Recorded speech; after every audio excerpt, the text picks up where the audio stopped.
Marcus Rivera sat in the dimly lit cantina on Station Omega-7, nursing his third synthetic whiskey of the evening. The prosthetic leg beneath the table throbbed with phantom pain, a constant reminder of the Proxima campaign where he'd lost both his limb and his faith in the Terran Defense Force.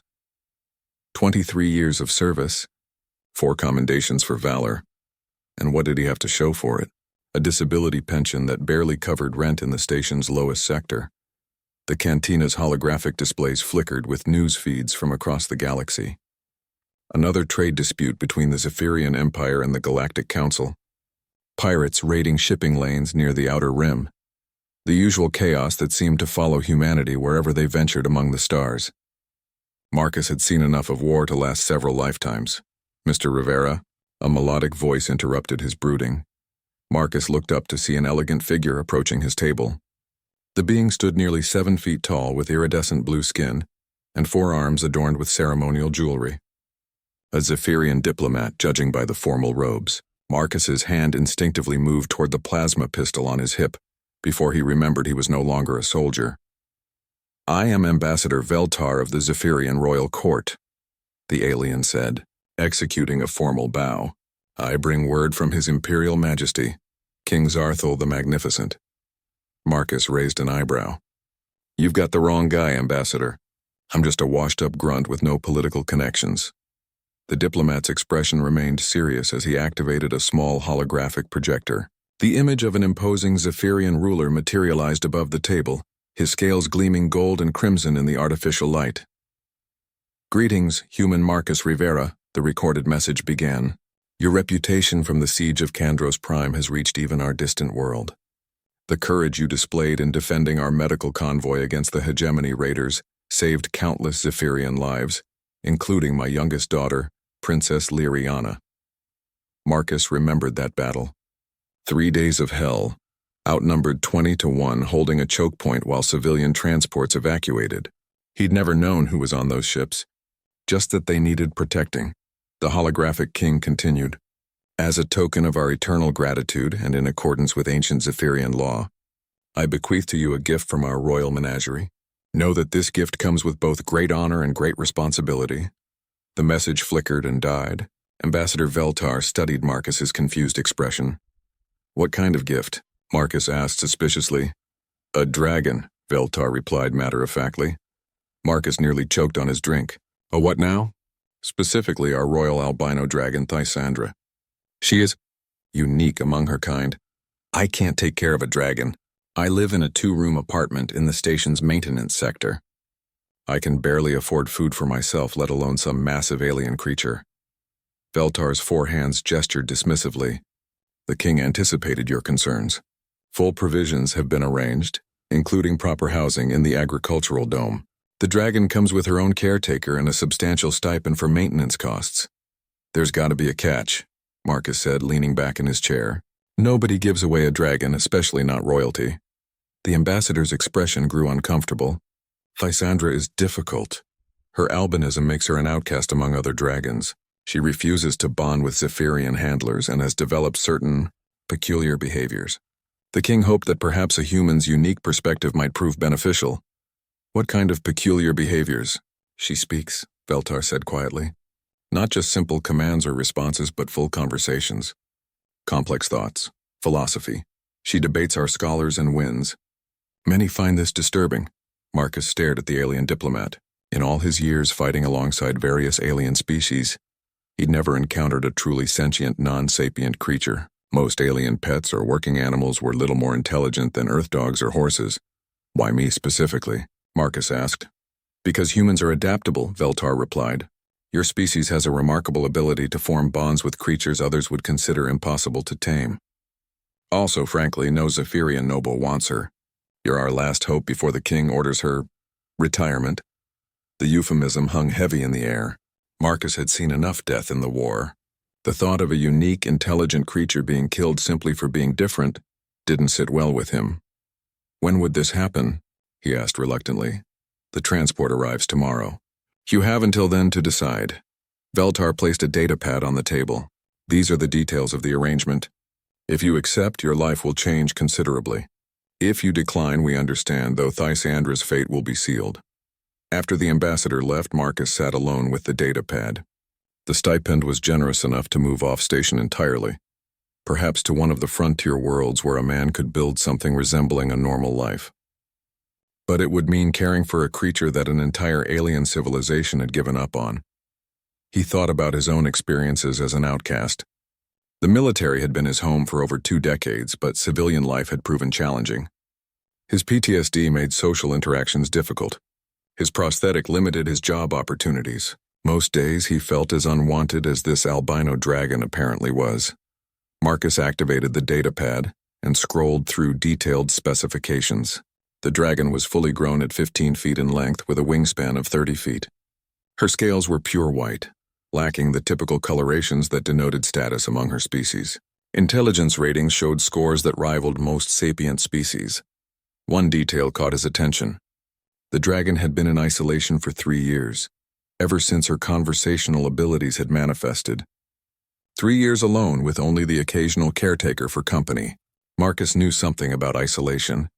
He made his decision and sent a confirmation message to Ambassador Veltar. Tomorrow he would meet Thysiandra and begin an entirely new chapter of his life. For the first time in months, Marcus felt something resembling purpose stirring in his chest. The next morning would bring challenges he couldn't imagine. But tonight, he allowed himself to hope that perhaps 2 outcasts might find something valuable in each other's company. The cargo bay of Station Omega-7 buzzed with activity as the Zephyrian transport ship docked. Marcus stood at the observation window, watching loading mechs carefully maneuver a massive containment unit from the ship's hold. His new apartment in the agricultural dome was still being prepared, so the dragon would temporarily remain in the station's xenobiology wing. Nervous? Dr. Sarah Chen, the station's chief xenobiologist, joined him at the window. She'd volunteered to oversee the dragon's medical evaluation and temporary housing arrangements. Terrified, Marcus admitted. I've fought in dozens of battles, but I've never been responsible for keeping an intelligent alien creature alive and happy. The containment unit was larger than a standard shipping container, with reinforced walls and what appeared to be climate control systems. Warning labels in multiple languages covered its surface, though Marcus noticed most were standard transport precautions rather than danger warnings. The Zephyrian handler wants to brief you before the transfer, Dr. Chen said, indicating a tall, thin alien approaching them. Keeper Morden had been Thysandra's primary caretaker for the past 3 years. His scales had faded with age, and his movements carried the weariness of someone who'd wrestled with an impossible task for too long. Human Rivera, Mordoon said, in heavily accented standard. I must prepare you for what you will encounter. Thysandra is not like other dragons. Her mind works differently. The ambassador mentioned she talks, Marcus replied. What should I expect? Expect to be challenged, Morden said seriously. She will test your intelligence, your patience, your beliefs. Many handlers have quit after mere days because they could not accept being intellectually questioned by what they considered a simple beast. The keeper activated a small device that projected holographic images of a magnificent white dragon. Even in the recording, Thysandra was breathtaking. Her scales seemed to shimmer with inner light, and her eyes held an intelligence that was immediately apparent. She has been alone for too long, Morden continued. In our culture, dragons are symbols of power and wisdom, but they are not expected to possess actual wisdom. Thysandra's albinism already marked her as unlucky, but her intelligence made her impossible to ignore. The royal court found her presence unsettling. What does she like to talk about? Marcus asked. Everything. Philosophy, science, politics, art. She has consumed the contents of entire libraries through the station's data networks. Her curiosity is boundless, but so is her loneliness. Dr. Chen checked her tablet. The containment unit is in position. Are you ready for the transfer? Marcus nodded, though his stomach churned with anxiety. They made their way to the xenobiology lab's main chamber, where the containment unit had been connected to a larger habitat. Thick, transparent aluminum windows provided a clear view inside. She may be hostile at first, Mordun warned. Trust is not something she grants easily anymore. The keeper input a release code, and the containment unit's doors slowly opened. For a long moment, nothing happened. Then gradually a white snout emerged, followed by a graceful head that turned to survey the new environment. Thysandra was even more impressive in person. Her white scales caught the lab's lighting and seemed to glow with their own luminescence. She moved with the fluid grace of a predator, but her eyes held the cautious intelligence of someone who had learned to expect disappointment. Those eyes fixed on Marcus through the window, and he felt as though he was being thoroughly evaluated. So, a clear, feminine voice spoke through the habitat's communication system. "You are the human who has inherited the burden of my existence." Marcus stepped closer to the window. "I'm Marcus Rivera. I wouldn't call you a burden." "How refreshingly diplomatic," Tessandra replied, settling into a comfortable position that still kept her facing the window. "Though I suspect your opinion may change once you realize what you've committed yourself to." Her voice carried a slight accent that reminded Marcus of aristocratic Zephyrian speech patterns, but with a uniquely musical quality. It was definitely alien, yet strangely familiar. "I've read about you," Tessandra continued. "War hero turned social outcast. Decorated veteran struggling with civilian life. We have more in common than you might expect." "You've researched me?" Marcus asked. "I've had little else to do for 3 years except read and analyze data. Your military records make for fascinating study. The siege of Kandros Prime was particularly illuminating. You held an impossible position for 3 days, saving thousands of lives, including Princess Lyriana. Yet you've never spoken publicly about your actions. Why?" Marcus was taken aback by her directness. "I was doing my job. Soldiers don't do heroic things for recognition." "Interesting," Tessandra mused. "Most beings, when faced with the opportunity for glory, embrace it. You seem to actively avoid it. Is this shame or humility?" "Maybe both," Marcus answered honestly. Dr. Chen and Keeper Morden exchanged glances. Most first meetings between dragons and handlers involved basic communication exercises, not philosophical discussions. "Tell me, Marcus Rivera," Tessandra said, moving closer to the window until her massive head was only inches from the barrier. "What do you see when you look at me?" Marcus studied her carefully. He saw intelligence in her eyes, loneliness in her posture, and a desperate hope that she was trying to hide behind casual conversation. "I see someone who's been alone for too long," he said quietly. "Someone who's been judged for things she can't control. Someone who's probably given up on trusting others but still wants to try." The dragon's eyes widened slightly, and for a moment her careful composure cracked. "And what do you want from me?" she asked, her voice softer now. "I don't know yet," Marcus admitted. "I'm figuring this out as I go. But I'd like to start by asking what you want from me." Tessandra was quiet for a long time, studying his face intently. "I want someone who will listen," she said finally. "Someone who won't try to reduce me to what they think I should be. Someone who might treat me as an equal rather than a pet to be managed or a problem to be solved." "I can try to do that," Marcus said, "though I should warn you I'm not the smartest guy around. I might not always understand what you're talking about." "Intelligence takes many forms," Tessandra replied. "I've known scholars with vast knowledge who possess no wisdom. I've also met simple beings who understood truths that eluded the learned." "Which are you?" Marcus smiled for the first time in weeks. "I guess we'll find out together." 3 weeks into their arrangement, Marcus had established a routine that surprised everyone, including himself. Each morning he would arrive at the agricultural dome where Thysandra's permanent habitat had been constructed. The space was enormous by station standards, with artificial sunlight, flowing water features, and enough room for the dragon to stretch her wings. Today, like most days, he found her reading. "Good morning." "This," Marcus said, using the shortened name she'd given him permission to use. "What's on the intellectual menu today?" Thisandra looked up from the holographic display she'd been manipulating with surprising dexterity using her claws. "Human military strategy throughout history. I'm currently analyzing the Battle of Thermopylae. Fascinating how 300 Spartans could hold off such overwhelming numbers." Marcus settled into his usual spot, a reinforced chair positioned near the habitat's main interaction area. "That's ancient history." "Why the interest in old battles?" "Because they reveal fundamental truths about courage and determination," she replied, dismissing the display and moving closer to their conversation area. "Your species has a remarkable ability to achieve impossible victories through sheer stubborn refusal to surrender." "We're too dumb to know when we're beaten," Marcus said with a chuckle. "No," Thisandra said seriously. "That's precisely my point. You know exactly when you're beaten, but you fight anyway. Other species calculate odds and withdraw when defeat becomes likely. Humans calculate odds and decide the odds are wrong. Marcus had grown accustomed to these philosophical discussions.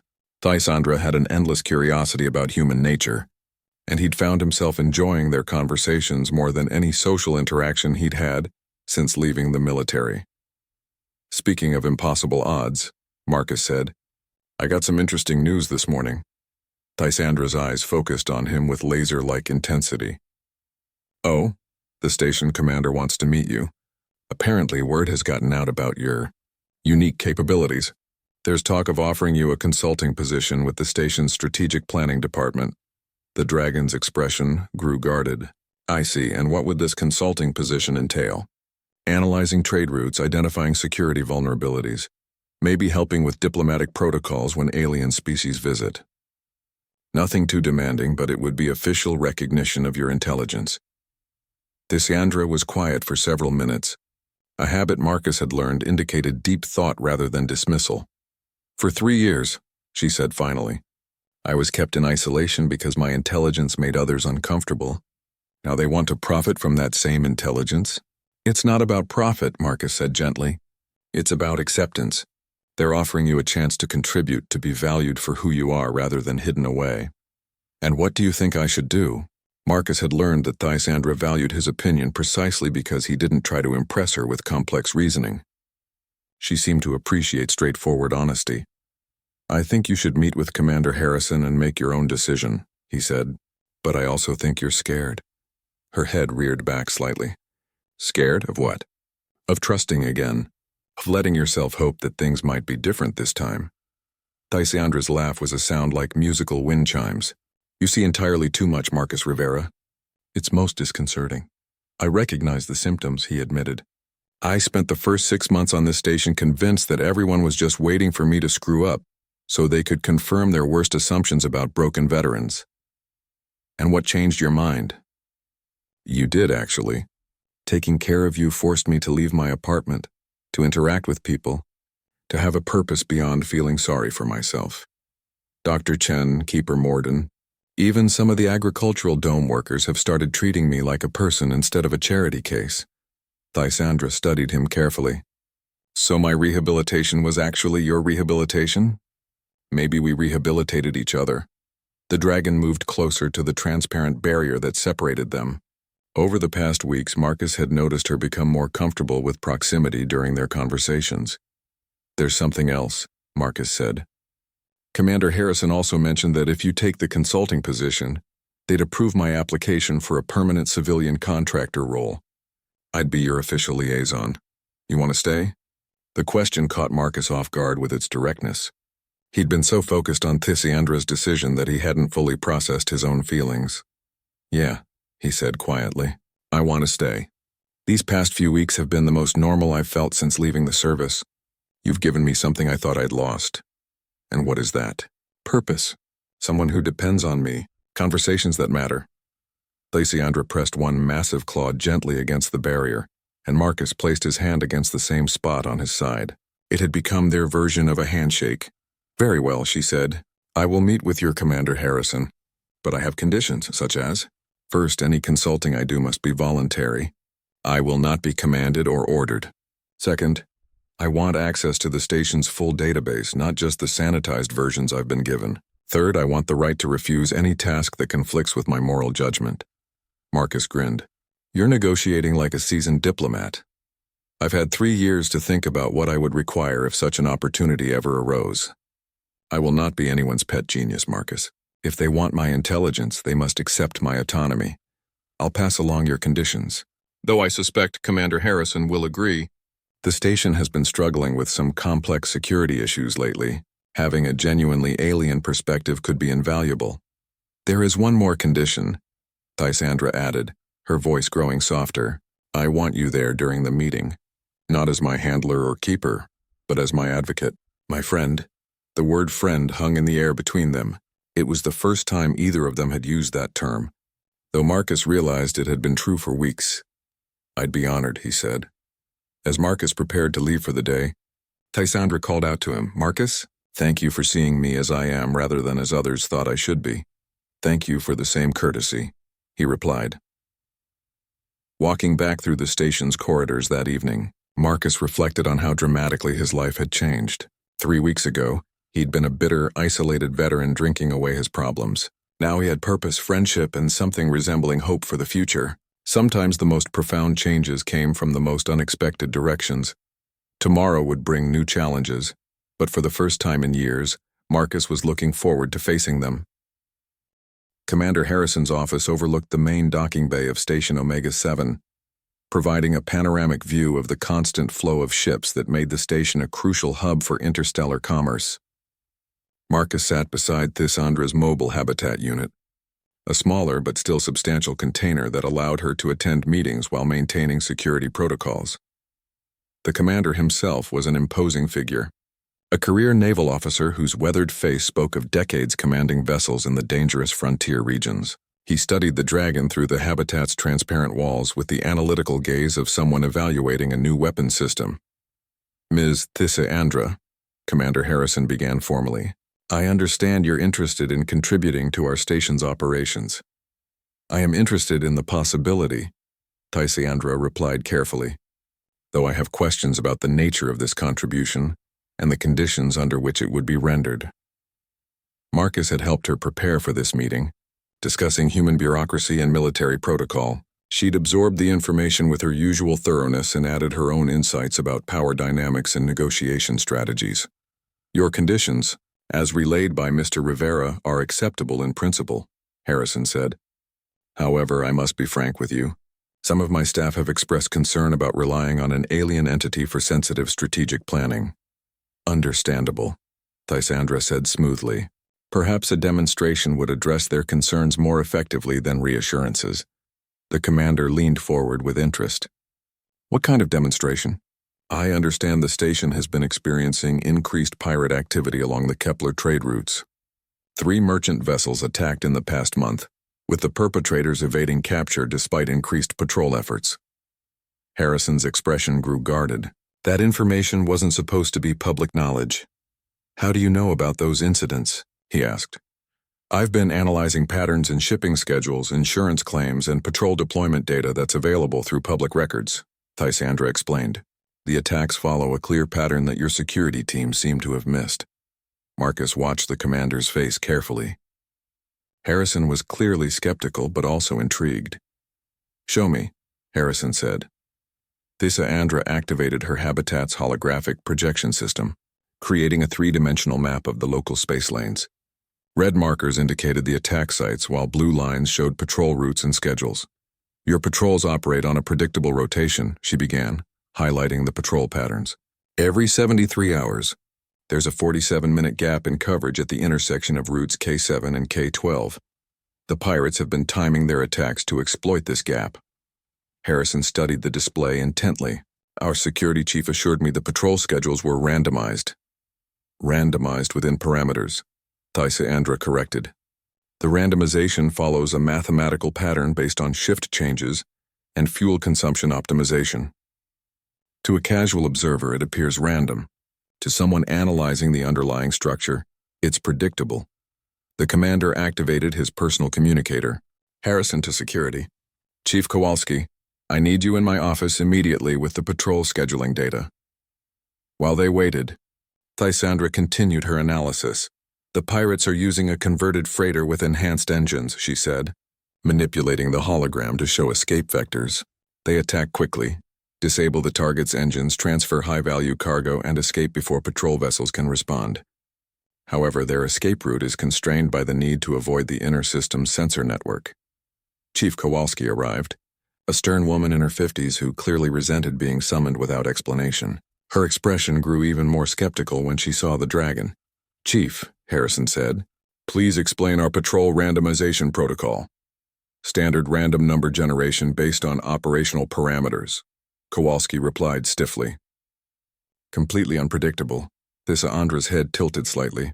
A gesture Marcus had learned indicated polite disagreement. Chief Kowalski, the dragon said respectfully, your randomization uses a seed based on station chronometer readings, modified by fuel consumption algorithms and crew availability matrices. While mathematically complex, it produces patterns that become apparent over time. Kowalski's face flushed. That's classified information. How could you possibly know our algorithms? I deduced them from publicly available patrol sighting reports submitted by merchant captains, Tysandra explained patiently. The data contains enough information to reverse engineer the underlying pattern, given sufficient analytical resources. Commander Harrison leaned back in his chair, clearly impressed despite himself. Continue with your analysis. The pirates' next attack will occur in approximately 18 hours, Tysandra said confidently. They'll target the cargo hauler Prosperity at coordinates, or 7.3 by 156.7. If you position patrol vessels at these intercept points, she highlighted several locations on the map, you can capture them. Chief Kowalski studied the projection skeptically. This is all speculation. We can't commit resources based on guesswork. Then don't commit resources, Tysandra said calmly. Simply position a single patrol ship at the predicted intercept point. If I'm wrong, you've lost nothing but a few hours of patrol time. Marcus could see the internal debate playing out on Harrison's face. The commander was clearly torn between skepticism and the possibility that the dragon's analysis might be accurate. There's more, Tysandra continued. Based on cargo manifest patterns and attack timing, I believe the pirates have an information source within the station's shipping coordination office. Someone is providing them with intelligence about high-value cargo shipments. The accusation hung in the air like an unexploded bomb. Harrison and Kowalski exchanged glances that suggested this possibility had occurred to them as well. Can you prove it? Harrison asked. Given access to complete shipping records and communication logs, yes. The pattern will be apparent once you know what to look for. Commander Harrison was quiet for several minutes, weighing his options. Finally, he reached a decision. Chief Kowalski positioned patrol vessel Hermes at the coordinates Ms. Tysandra indicated. If we intercept pirates, we'll discuss expanding this consultation arrangement. If nothing happens, we'll reconsider the entire proposal. As the meeting concluded and they prepared to return to the agricultural dome, Marcus felt a mixture of pride and anxiety. Tysandra had demonstrated remarkable analytical abilities, but she'd also made predictions that would either validate her worth or destroy her credibility. Confident in your analysis? Marcus asked as they made their way through the station corridors. Reasonably so, Tysandra replied, though I confess the stakes make me somewhat nervous. If I'm wrong, this may be my only opportunity to prove my value to your people. And if you're right? If I'm right, Marcus, then perhaps we've found a way for both of us to build something meaningful here. A place where an albino dragon and a broken soldier can contribute something worthwhile to the galaxy. Marcus smiled, realizing that for the first time since leaving the military, he was genuinely excited about the future. Tomorrow would bring answers one way or another. The next 18 hours passed with excruciating slowness. Marcus found himself checking the chronometer every few minutes, watching the deadline for Tysandra's prediction approach. The dragon herself seemed remarkably calm, spending her time reading philosophical texts and engaging in casual conversation, as though the fate of their arrangement didn't hang in the balance. You're nervous, she observed as Marcus paced near her habitat. For the dozenth time that morning. Of course I'm nervous, Marcus replied. If you're wrong about this, Commander Harrison will probably end our consulting arrangement before it even begins. And if I'm right? If you're right, you'll have proven that you're the most valuable intelligence asset this station has ever had. Tysandra's musical laugh filled the habitat. You have more faith in my abilities than I do, my friend. Analysis and prediction are useful skills, but they're not infallible. Marcus stopped pacing and looked directly at her. It's not just about the analysis, this. You've already proven your worth to me. You've shown me that intelligence comes in forms I never imagined. That friendship can cross species barriers, and that sometimes the most important thing you can do is simply listen to someone who needs to be heard. The dragon's expression softened. You've given me something equally valuable, Marcus. You've treated me as an equal when everyone else saw me as either a curiosity or a problem to be managed. That kind of respect is rarer than you might think. Their conversation was interrupted by Marcus's communicator chiming with an incoming message from Commander Harrison. Rivera, report to the command center immediately. Bring our consultant. Marcus felt his stomach drop.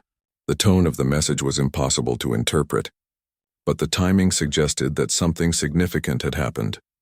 The command center buzzed with activity as Marcus wheeled Tysandra's mobile habitat into the main operational area. Multiple displays showed tactical information, communication logs, and what appeared to be real-time tracking data from patrol vessels. Commander Harrison looked up as they approached, his expression carefully neutral. "Ms. Thisandra," he said formally, "it appears your predictions were remarkably accurate." The main tactical display shifted to show a star map with several ship icons moving in real time. A red icon labeled Unknown Vessel was being pursued by a blue icon marked UTS Hermes. At 0347 hours this morning, Harrison continued, Patrol Vessel Hermes detected an unidentified ship approaching the cargo hauler Prosperity, exactly as you predicted. The vessel matched your description of a converted freighter and was clearly moving to intercept. Chief Kowalski stepped forward, her earlier skepticism replaced by professional respect. When Hermes challenged the unknown vessel, it attempted to flee. We're currently in pursuit, and based on their heading, they're following exactly the escape vector you calculated. Thisandra studied the tactical display carefully. Has the freighter been identified?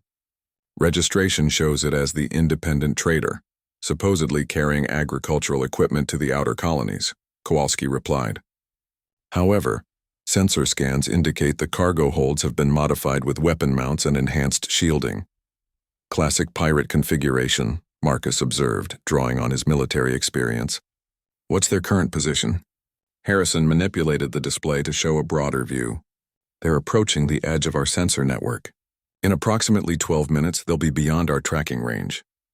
Thysandra's eyes fixed on the display with intense concentration. Commander, are there any patrol vessels in the adjacent sectors? 2 ships, but they're too far out to intercept, Harrison replied. Not to intercept, Thisandra said, but to observe. If you position them at these coordinates, she indicated points on the display, they'll be able to track the pirate vessel to its base of operations. Chief Kowalski looked skeptical. How can you possibly know where they're heading?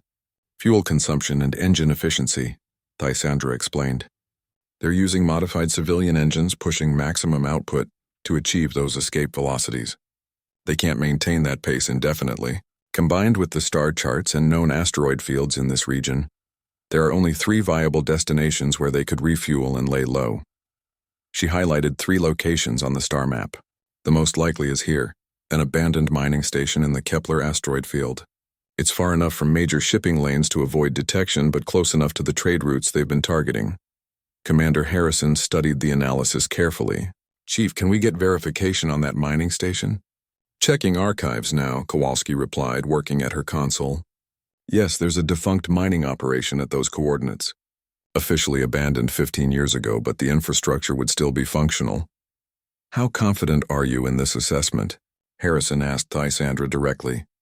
Approximately 85%, she replied without hesitation. The variables are fuel consumption, cargo load, and the assumption that they're operating from a fixed base rather than a mobile platform. Marcus watched the interplay between the station's command staff and Thisandra with growing admiration. She was demonstrating not just intelligence, but the kind of strategic thinking that military commanders valued most. The ability to make accurate predictions with limited information. Sir, the communications officer called out. We're receiving a transmission from UTS Hermes. Put it through, Harrison ordered. Captain Rodriguez's voice filled the command center. Command, this is Hermes. The unknown vessel has just jumped to hyperspace. We were unable to intercept, but we have their exit vector and engine signature.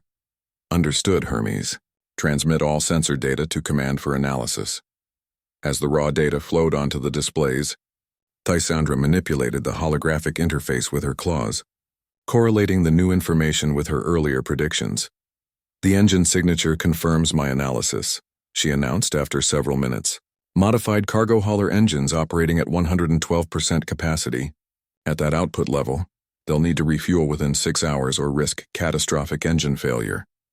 Commander Harrison nodded slowly. Chief Kowalski, coordinate with patrol commanders in sectors 7 and 9. I want surveillance on all 3 locations Miss Thisandra identified, with priority on the abandoned mining station. Aye, sir. As the command staff implemented the operational plan, Harrison approached Marcus and Thisandra. Ms. Thisandra, he said formally, I owe you an apology for my earlier skepticism. Your analysis has been invaluable. Skepticism was appropriate, Commander, she replied diplomatically, Extraordinary claims require extraordinary evidence. I hope today's events have provided sufficient evidence to support future collaboration. They have indeed. I'm prepared to offer you a formal consulting contract with all the conditions you specified earlier. Marcus felt a surge of pride and relief. Thisandra had not only proven her worth but had done so with grace and professionalism that impressed even the most skeptical human officers. I accept, Thisandra said simply. When do we begin? Harrison smiled, the first genuine expression of warmth Marcus had seen from the commander. I believe we already have. 6 months later, Station Omega-7 had transformed from a struggling frontier outpost into one of the most secure and efficiently operated stations in the sector. The changes were subtle but significant. Trade route security had improved dramatically. Diplomatic incidents had decreased by 70%, and the station's reputation as a safe haven for honest merchants had spread throughout the region. Marcus stood in the newly constructed Strategic Analysis Center, watching Thisandra coordinate with a team of human analysts to review intelligence reports from across the sector. The center had been built specifically to accommodate her needs, with advanced holographic displays, specialized interface controls, and direct access to the station's central computer systems. The hegemony's military buildup in the Vega sector is proceeding faster than anticipated, Thisandra was explaining to Lieutenant Commander Walsh, the station's new intelligence officer. Their troop movements suggest they're preparing for a major offensive within the next 3 months. What's their likely target? Walsh asked, manipulating the tactical display to show hegemony positions. The Centauri Trade Alliance, Thisandra replied without hesitation. Specifically the industrial worlds that produce the rare earth elements essential for hyperspace engine manufacturing. If the hegemony controls those resources, they can choke off expansion for every other faction in the region.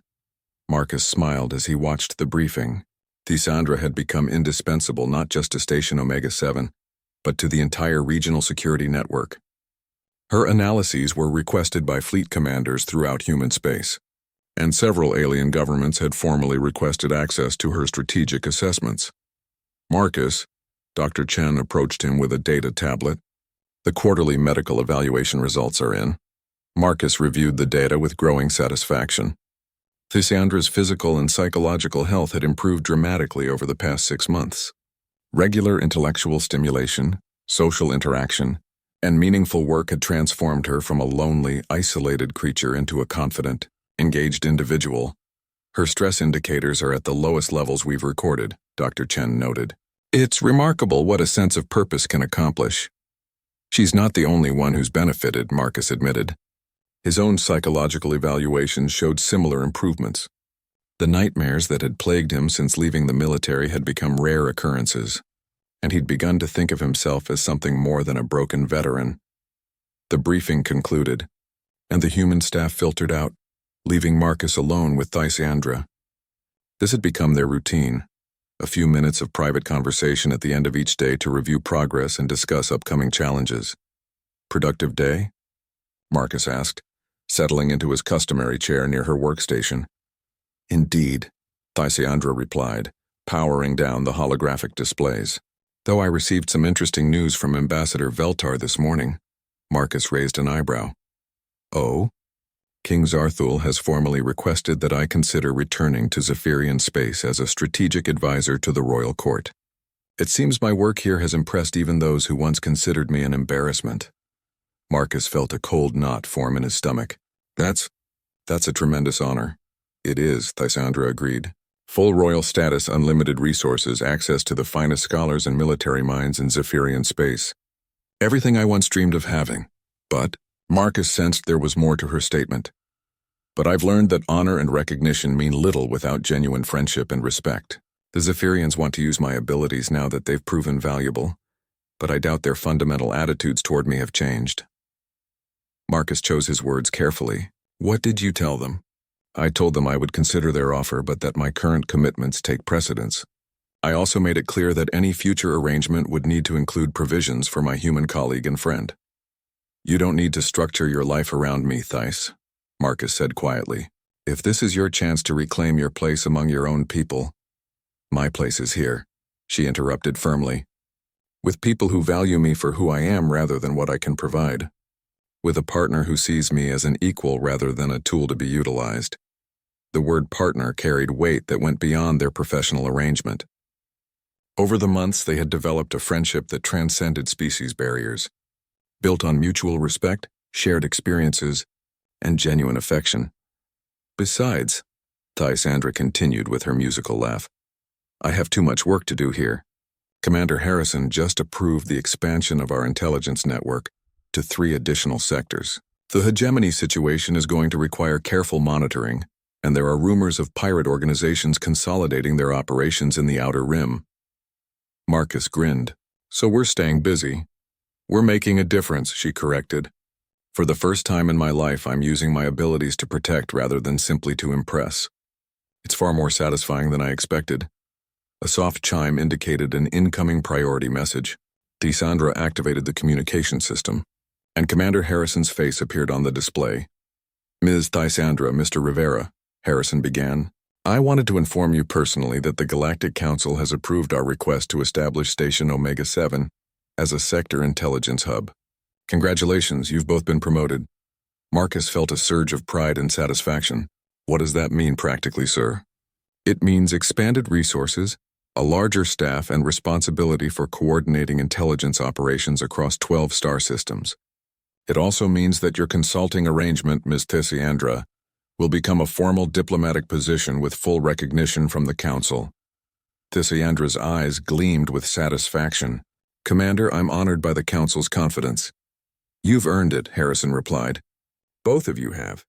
Your work has prevented 3 potential conflicts, eliminated 2 major pirate networks, and established Station Omega-7 as a model for interspecies cooperation. After Harrison signed off, Marcus and Tysandra sat in comfortable silence, absorbing the magnitude of what they had accomplished together. Do you ever regret it? Tysandra asked eventually. Taking responsibility for a despised albino dragon? Marcus looked at his friend, this remarkable being who had transformed his life as much as he had transformed hers. Never, he said without hesitation. You gave me back my purpose, Thys. You showed me that being different isn't the same as being broken. And you showed me that friendship and respect are more valuable than status and recognition. We make a good team, Marcus Rivera. That we do, Marcus agreed, watching the stars wheel slowly past the observation windows. That we do. As night cycle settled over Station Omega-7, Marcus reflected on the unexpected path that had brought him to this moment. Sometimes the most profound changes in life came from the most unlikely sources. A broken veteran and an abandoned dragon had found in each other not just companionship, but purpose, respect, and hope for the future. The galaxy was vast and full of challenges, but they would face those challenges together, partners in the truest sense of the word.